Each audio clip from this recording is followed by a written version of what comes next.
Well, I guess you could say it all started when I was a young 11-year-old kid and I heard the Beatles song Here Comes the Sun. And I was like, no, that's a pretty interesting tune, some good drumming, a few time changes here and there, which, I'm surprised they did it back then in the 60s. And then I started air drumming to a lot of stuff, not only that, but just classic rock in general, the Who songs, a few of the Stones and Zeppelin.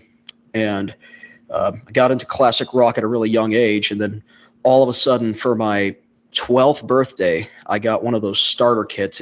Was it Pearl? I don't have it anymore, but it was like two toms, a floor tom, a snare, and just one cymbal, one hi-hat. And, I learned to play. It was like crappy sounding drums, but I elaborated on that and took some lessons at the local drum store. Believe it or not, I got into the band Rockband a whole lot. I know you talked about it a few times, learning music theory, but that actually taught me like time signatures and everything. And then for my 13th birthday, I got my Pearl set that I play today. It's Pearl, right? Yeah, it's Pearl. It's a red one. And I've played that. I've added some cymbals since then, and haven't really taken any lessons over the past few years because I really never learned how to read music. I just did it by ear and just listen to the bands, learning the songs. I don't really know like what keys are. I just go off what they play and, do the best I can. And that's how I've been playing for 13 years now. So that's started when I was 11.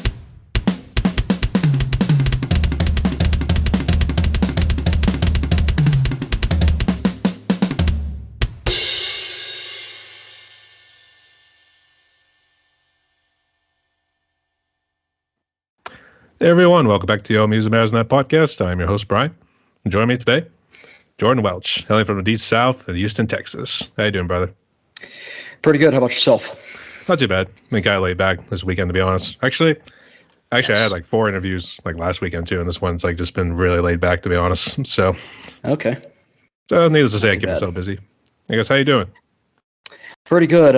Enjoying the warm weather here, despite it being February. It's pretty much like spring now. We've hit 80 degrees already in the daytime, so I love it here. I've been here my whole life, and it's just everything's going right in Texas. I mean, we had a few hurricanes here and there, but other than that, it's pretty nice.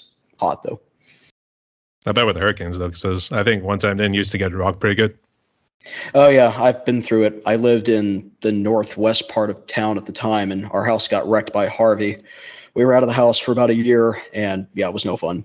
So that's only house I've had flood. So it's just a once-in-a-lifetime thing, as they say on the news. So I see. You can elaborate on that story a little bit more as we keep going through this interview here. But I guess what's new in Texas, really? Because you always hear about C.J. Stroud and like all those other guys too. I guess how's everything in Texas going? Oh yeah, it's a good rebuild. I mean, the team sucked ever since we lost our head coach, and then the team had to tank for draft picks, and it was just a crazy couple of years of just 2-3 win seasons. And now with this little spark of Stroud and the back-to-back picks in the draft, I mean, from 3 wins, I think it was, the year before, to making the playoffs and winning the division, that was an incredible feat. And if we can just compete with Lamar and Patrick Mahomes now, we'll be in business. So yeah, good luck with that.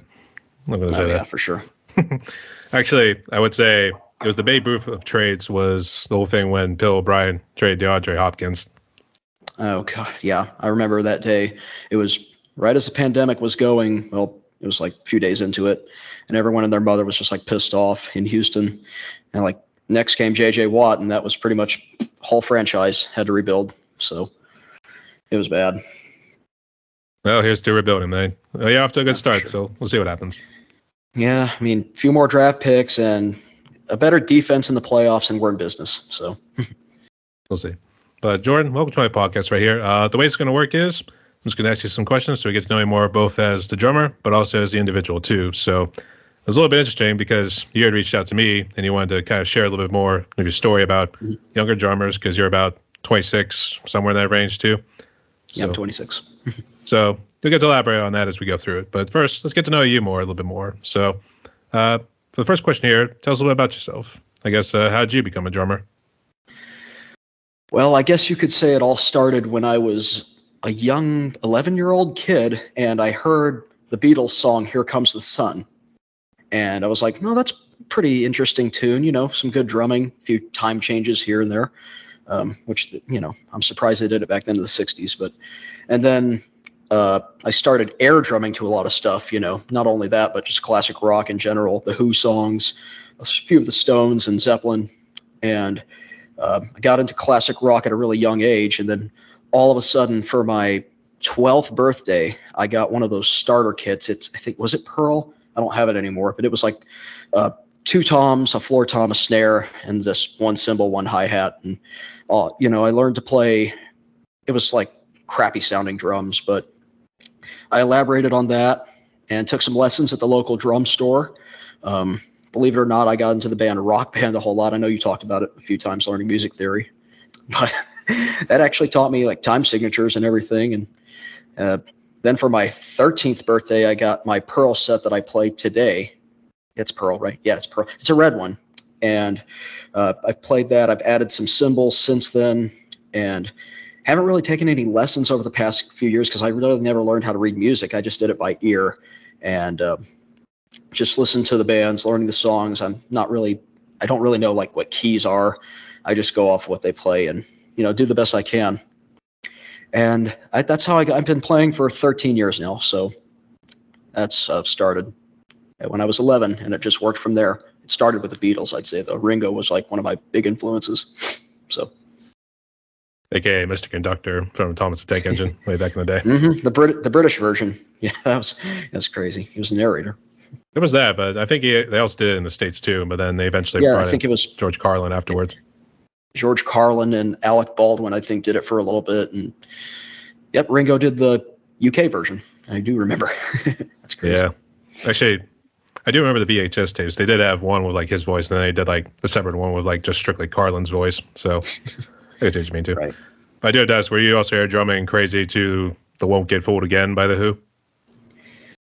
Love that song. I tried to learn that as perfect as I could because especially at the end where it's like, you got to know when to go into the break and just stop. Like, I think I did record that back in the day. I'm not sure if I still have it, but that's actually one of my favorites to play from that era.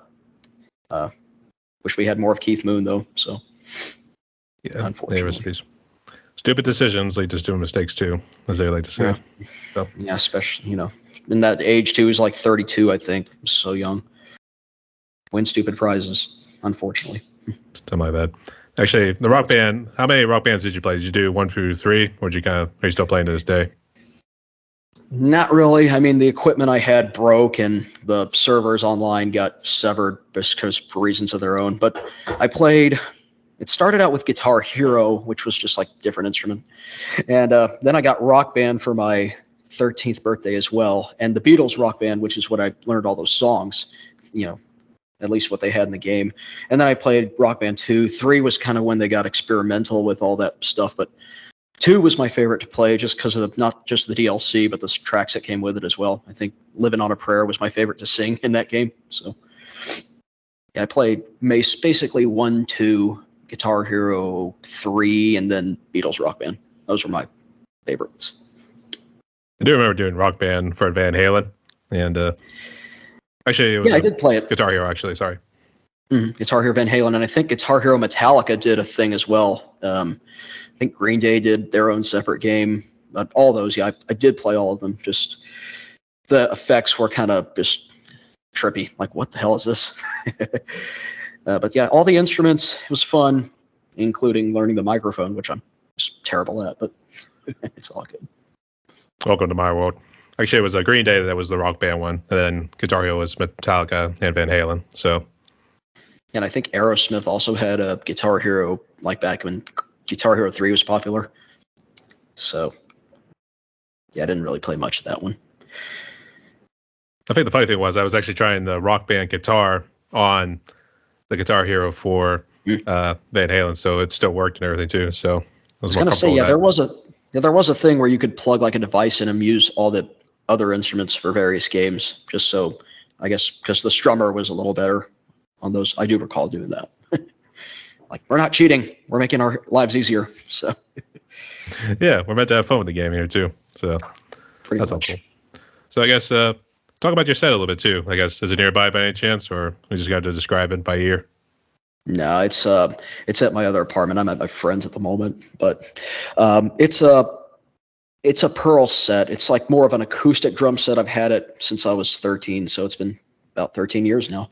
I have two mounted toms, one 12-inch, one 13-inch, a floor tom, a snare, one Peisty crash cymbal, another Zildjian that I've had for about 10 years, and I think one's a Sabian. Yeah, it's a Sabian. And then I got to get a new ride cymbal because that was the original one that came with the kit, and it's just lousy. So, but I think cymbals are expensive though. It's like an arm and a leg. Even the stands that come with it, it's like I spent freaking $700 on just a cymbal and a stand. But yeah, that ride needs to go. Maybe I cleaned it up. That didn't really help it. But it's just basically an acoustic kit. I have a 8-inch, what do you call it? One of those toms where you integrate, not like a roto tom, but to integrate with some fills and everything. It's just right above the hi-hat, and I've switched the hi-hats over the years. I like using Zildjian, and that's my kit. Pretty much. Oh, and a double bass pedal by Pearl as well. I got that for Christmas when I was 15. I learned how to integrate double bass pedals with Rush and songs like that. Dream Theater. God, those songs are impossible. Most of them, anyway. There are a couple that are at least easy to do. I don't know. I want to say Another Day, but I know the answer lies within. That's a pretty easy one to do. Yeah, because it's a slow down song compared to like all the other ones they do. Now, Pull Me Under's got to be, it's their radio hit, but it's like, I think it's pretty easy. The others, if you get like deep into their albums, it's like, what am I listening to? Like even Portnoy, I'm sure, struggled trying to get it right. So now he's back with the band. So yeah, it goes with experience. I don't think I have to listen to it X amount of times. Actually, what I was going to say earlier, it was kind of like similar to how Perk would do his, but it would be like kind of like a whole range of toms or whatever, just to kind of add to the effect and everything too. I was trying to figure out how to describe the sound too, because it was a lot different than what a typical tom would actually sound like too. Maybe more like those bongos sort of sounds, if you know what I mean. Yeah, for sure. It's like those. What are those ones that's like it's so deep and it looks like a bongo, but it's like they play drums on it. There's a name for them. I just forgot about them. I forgot the name. That's fine too. But I guess who would you consider has really been your biggest influence? Is it mainly Portnoy and Pert, or who else would you say has been like the biggest one? Well, Portnoy, Pert, those are a couple of them, and Ringo, obviously, Keith Moon. I would go with John Bonham. I mean, I loved Led Zeppelin, but he was even experimental back in the 70s. All those songs are hard to play. And yeah, I'd say Moon, Ringo, and Pert, my top three. So. Yeah, those are all good choices too. I guess who was it that introduced you to classic rock? Was it your dad or mom? I think it just started when I listened to the Beatles, and then someone at school actually brought up, this was 7th grade, a classic rock station in Houston, and they're still on to this day. And that's when I got acquainted with all like the Joan Jett, Bon Jovi, AC/DC, all those hits they normally play on the radio. So, and from there, just like learning about all these various bands and going to all these shows, I was 12. Yeah. Then I like, how do you know all these songs? Like I talk to older people like, well, someone brought it up, and to this day, I love all those songs still. So. I guess what about the metal side? Because I know you mentioned about Dream Theater. Was that quite by accident? Yeah, not really. I mean, I listened to Panic Attack, and that was like my introduction to Dream Theater. Then I started listening to the longer ones. Metal side, I'd probably have to say Nico McBrain from Iron Maiden or Lars Ulrich from Metallica.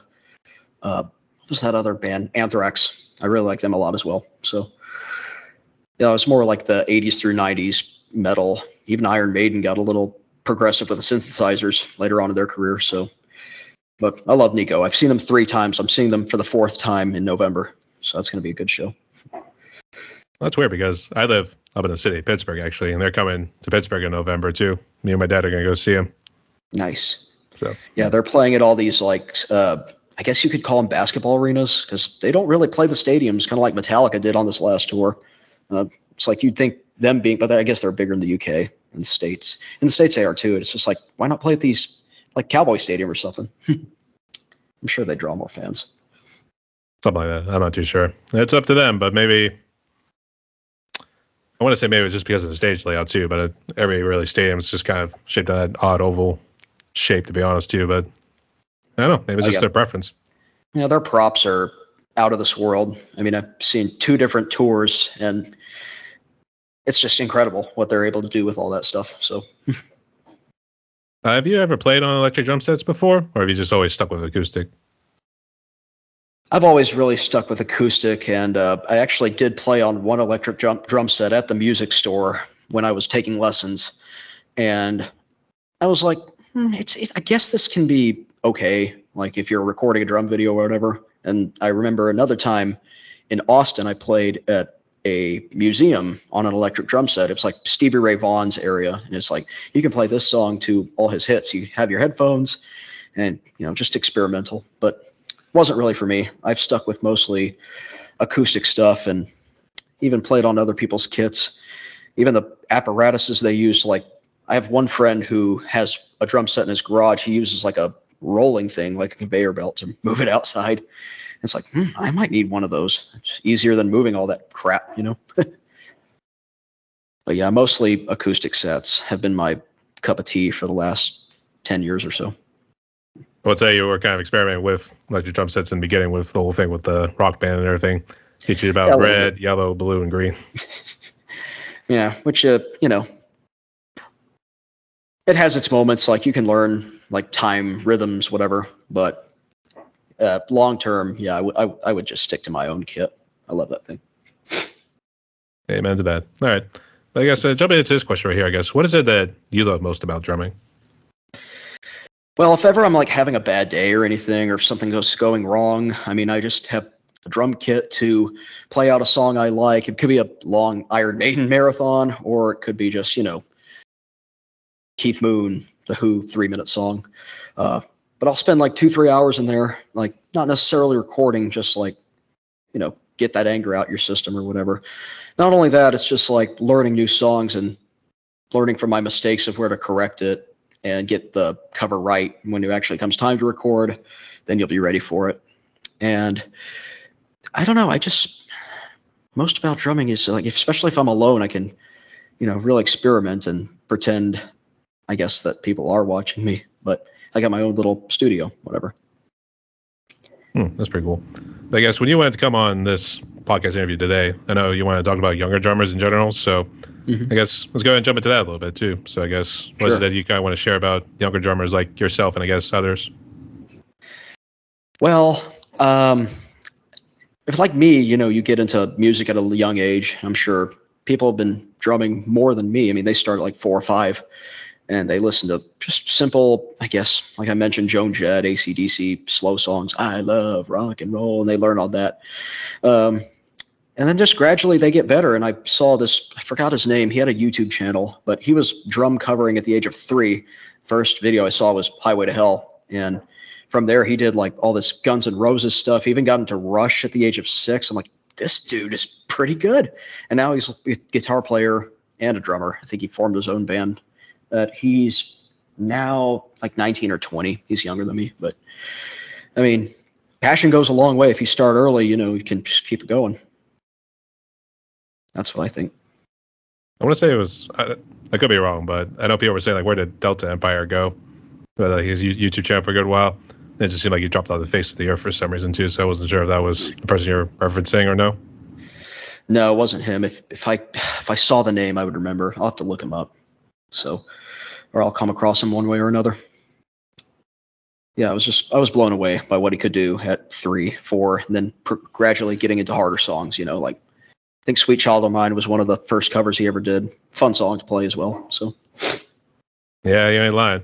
And I guess it was because the parents, we got sick of him putting dents in the pots and pans and everything too. He was doing a lot of drumming before coming out of the womb. Just bang on everything that, you can see. Counters, whatever. Which I kind of had a habit of doing as well, like playing pencils on books or whatever. And I forgot to mention that. That was kind of my story of how I got into drumming as well. Like to music, just on the computer. Like, hey, I'm keeping the beat here. Yeah, I know what you mean too. And it happened more with the pen than anything too. Just probably bouncing around and everything too. Just have it like this is like it's always like just clicking, or even just tapping it like this and doing that sort of thing too. So yeah, tapping, even do it with your fingers as well. So I know what you mean. At work, there's a guy. Whenever it's one of the original classic rock star songs, you always hear him tapping at his desk doing something like that too. Like, yep, he was a drummer at one point. So even like hearing a song in the car, it's just like, you just got to do it because you're pretending you're behind the drum set, even doing that steering wheel thing. But that's what I usually do. Can't resist. Guilty. Okay, that's all good. But I guess do you do any sort of drum covers or anything? Anything on social media like YouTube or anything like that? I have a YouTube channel. It didn't really do so hot, and there's still some covers up to this day. I did a lot of like Van Halen stuff. Not like I think I did "Hot for Teacher." Oh, jeez, what a fast song that was! And more alternative stuff like Foo Fighters, Chili Peppers, even a lot of Pearl Jam, because in the 90s, even when that music came out, it was pretty good. So even that whole 10 album by Pearl Jam, I think I played a live and even flow at one point. But ever since like I've moved a few times and it's hard to like get drums set up in a studio, and you're like your neighbors are gonna bitch moan about it. But still in the works on getting a new studio. But I've done drum covers since I was like at least on YouTube or social media since I was like 16 or so. All over Facebook, and everyone's like, "Oh yeah, you're the next Neil Peart." I'm like, oh, not even close. I just play it as perfect as I can. Other than that, though, I mean, I want to have a studio of my own for the next place I get, and then maybe I could continue this little thing. Even if I stop for a while, it's like there's no rust on the pipes. I can still play like nothing. That's talent, though, I'm sure. I'd say it probably takes a while to do like those hard songs like you're doing, like the Rush and everything too, if you take a little break. This is how this would be for sure. Yeah, especially even those long songs they do, like even on Fly By Night, they had a few that just were impossible for me to learn. It's like I'm trying to get it, but it might take me a while. Even might be years of practice. Did you ever try the La Villa Stratiato? Yes, as a matter of fact, that was one of the hardest covers I learned to play, and that's actually on my YouTube channel. Just going into the song's easy, but getting like that middle part where it's just like you have to get everything right, and like even that little instrumental break Peart does, and then the ending's just repetition. But yeah, La Villa Strangiato and Alexander the Great by Iron Maiden. Those were two pretty tough songs to learn. Just stupid time signatures in the middle that you absolutely have to get right. Maybe not play correctly, but just master the timing, I would say. What if for Iron Maiden, would it either been that or Rime of the Ancient Mariner was like one of their longer songs? Oh God, that song! I love that little break when they take a ding ding ding ding ding ding, and then going back into the like build up, and then that's a fun one to play. It's not as hard as like some Rush songs. I mean, that whole Power Slave album though, it's like just a bunch of great drumming songs. 2 Minutes to Midnight being one of them, but yeah, Rime of the Ancient Mariner. The only hard part is like in the middle where it's like, and then like you're trying to figure out where to go back into the main riff. I never recorded that one. I want to though. That's one of my favorite ones by them. We'll say it's probably gonna break some gear, or some of the gear might freeze over because maybe. Because the way I kind of do my drum covers too is I use Amazon Prime, and I pretty much bring it in for my interface and I put it in through a DAW, and then it pretty much just records, and while the music plays, it brings it all in. So unfortunately, doing those real long ones, sometimes this computer's a little old too, so unfortunately it doesn't function as well as it probably should. So sometimes it crashes a little bit too, which could be pretty frustrating, to say the least. Yeah, the way I record drum covers, sometimes I just use the phone. I used to have a great camera, like a blue Canon back in the day. Just record your videos. You had a tripod you would screw into it and record, do my thing, and then use I have a crappy audio editing software on this Microsoft thing, unfortunately. But it would still work, and sometimes I'd even do without music, put headphones in and play the track and put like the MP3 file into there. And then all of a sudden that just kind of crapped out on me. But that was like a nice experimental thing. I've done a lot of things over the past years, trying to do covers and even just playing the audio like from the stereo, which is what a lot of people do now. I mean, unless you're like real technical and just put the track in, that's like amazing. That software must be very expensive that they use. So I'm a simple man. I don't really use all that expensive shit. So I guess just for the audience, can you just elaborate again what sort of equipment you use for your drum covers or anything really with your drums? Just in terms of editing and I guess capturing the sound. Like I said, not really much fancy stuff. Got a smartphone. Sometimes if I have an old camera, if it still works, that might, sorry, I don't know what that was. But usually it's been a smartphone for the last 4 years or so, especially during COVID when I recorded some videos. And like I said, this crappy Microsoft software. I mean, I did use Windows Movie Maker at one point, which I do like better. And I might get that back if I get another Windows thing. But I don't know. It's just been, if it sounds good, I mean, it's going to, be nice on YouTube or whatever. Normally I'm just recording with the cell phone, maybe editing it on iMovie, whatever that app is, and then just uploading it on this thing. Post the file on YouTube, boom. Like I said, pretty simple. As easy as that, yeah. Actually, mine's with Final Cut Pro. Are you strictly a Mac user, or do you also use Windows at times? Sometimes Windows. Like, I'll have to bribe someone to use their computer nowadays because I don't have a desktop anymore like I used to at the old house. And that was the bread and butter for making YouTube videos. That's when I did the Movie Maker stuff. But mostly it's just the Microsoft crappy thing, unless I want to pay for like some, I think it was, what is that? It's like Final Cut, whatever that editing software is. Yeah, Final Cut Pro. That's what I use as well. Or something like that. Nice. But yeah, I would like to use Windows again if I can ever go back to the desktop or get another computer. We'll see what happens too. But get back into the social media side. Is there something you hope to achieve with your social media? Maybe be some sort of influencer in a way?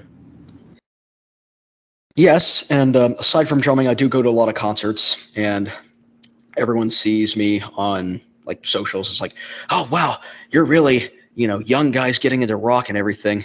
Not just playing the drums, but like going out and exploring these bands and knowing the history of what they did, and who's with the band, who's no longer with the band. Rest in peace, Taylor Hawkins, Foo Fighters.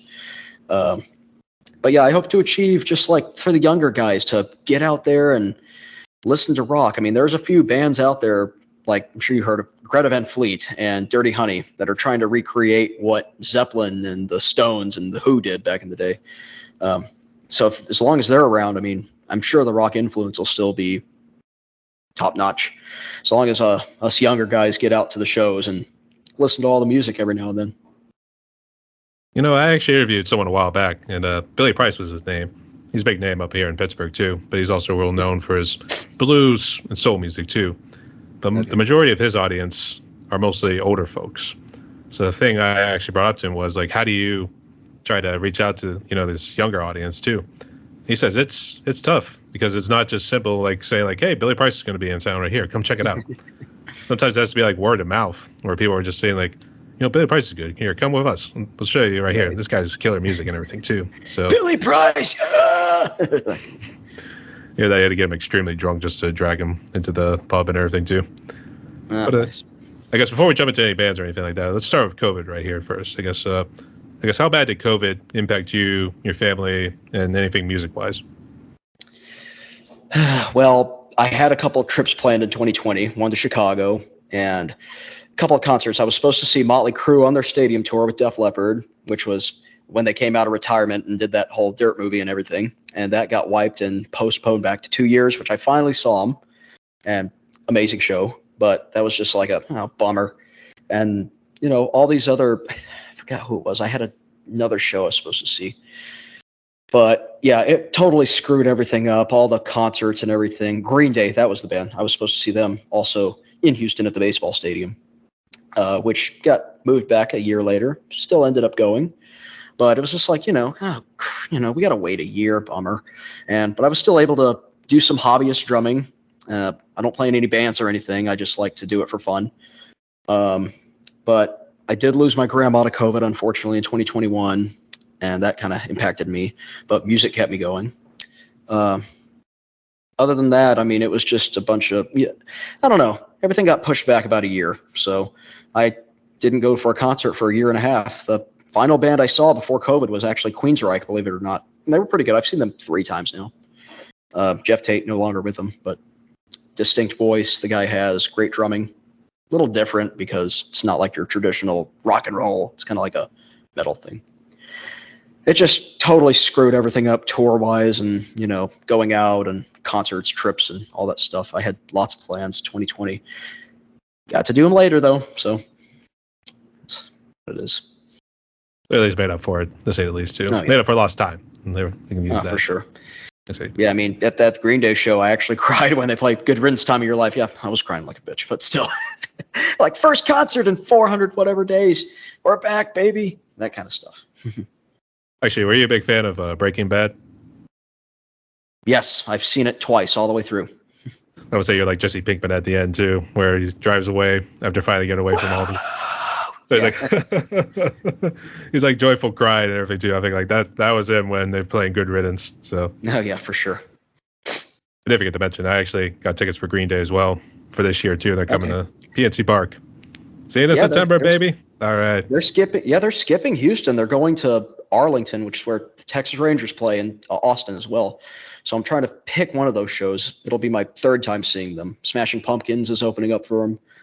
So I mean, they're worth it to see live. I mean, the tickets aren't even that expensive for the floor. It's like $200. Like, that's what I paid for Motley Crue when I was on the floor. So it's nice.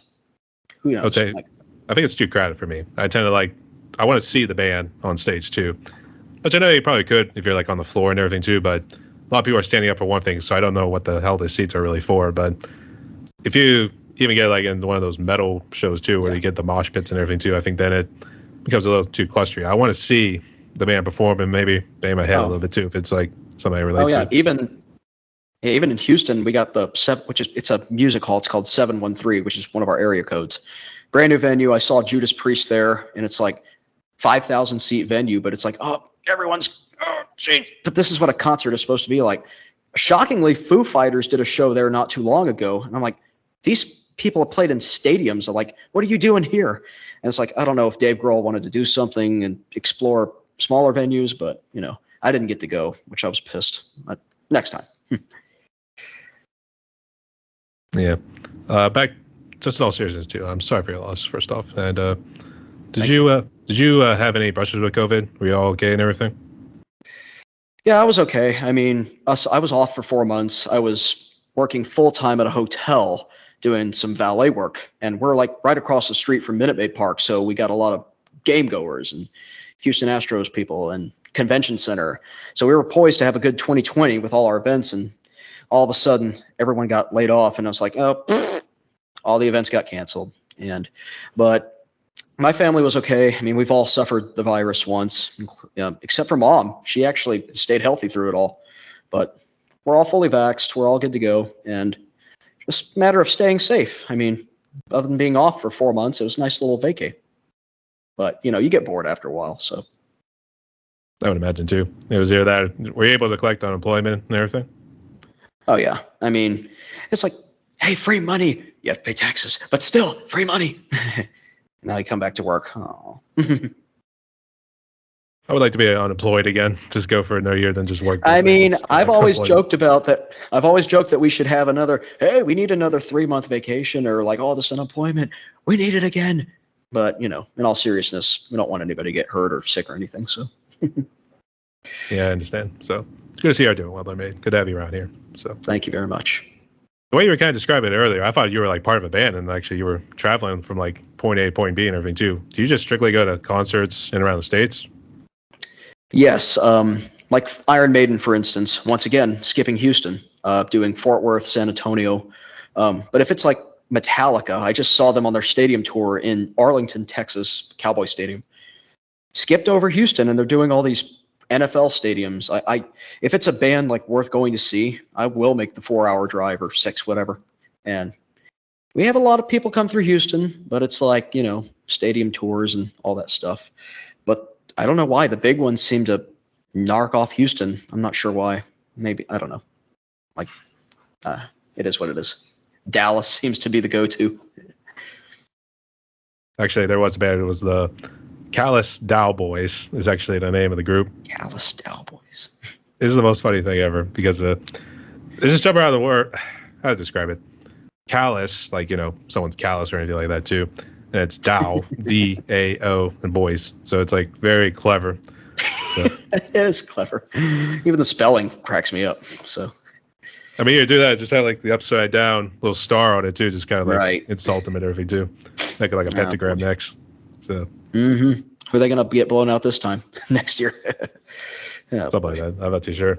Actually, my daddy tends to hate the Cowboys because they beat the Steelers in one of the Super Bowls back then in the 90s. So whenever we just say we like to watch it too for the Dallas Cowboy cheerleaders. So. Of course. That's the only reason. I mean, that's the only people that'll win anything in their life. I joke about that a lot. And it's like, it's just like not really. It's a hateable team just because they're so delusional. I'm not going to go there. I'm not going to piss anybody off, though. So. Good man. I would say we keep it to ourselves. So. Of course. I guess did Houston win? I was trying to remember who won the World Series last year. And then 2022. They won in 2022? Yeah, they sucked wind the playoffs, 23. It was like a 7-game series with our most hated rival, the Texas Rangers. And it's like, what happened in that game 7? It's like, oh, Jesus. And we're never going to hear the end of this. It's a Dallas team, a Houston. And it's like, and I like kind of want them to suck wind next year and not do well at all. But, 2 Texas teams in a row won the World Series. So everything's going right for the Lone Star State, I guess. At least it's not the Yankees. That too. Actually, you're starting to turn into the Yankees next, or maybe not in terms of dynasty or anything like that just yet. So, but I would say way back in the day, I always loved when you used to have the Killer Bees. It was Greg Biggio, Carlos Beltran, Jeff Bagwell, and Lance Berkman too. Lance Berkman. Yeah, fun fact, I was actually at the game right after Biggio's 3000th. We had tickets for Friday. I was in 3rd grade or something, and it was fireworks night because we like to go Friday fireworks. And I didn't know this dude. He went 5 for 5. Like, he's 3 away. He has a good chance you'll see him on Friday. Like, this dude, 2 hits already. Like, 3,000. Oh, I'm happy, but I'm sad I missed it in person. It's like, the dude went 5 for 5. I didn't expect him to go off in that game. So, and that was the year he retired. Now he's been a head coach at a high school team in Houston. And he comes over downtown a whole lot just to watch the games. And he has a restaurant right where I work part-time downtown. So. It's pretty neat.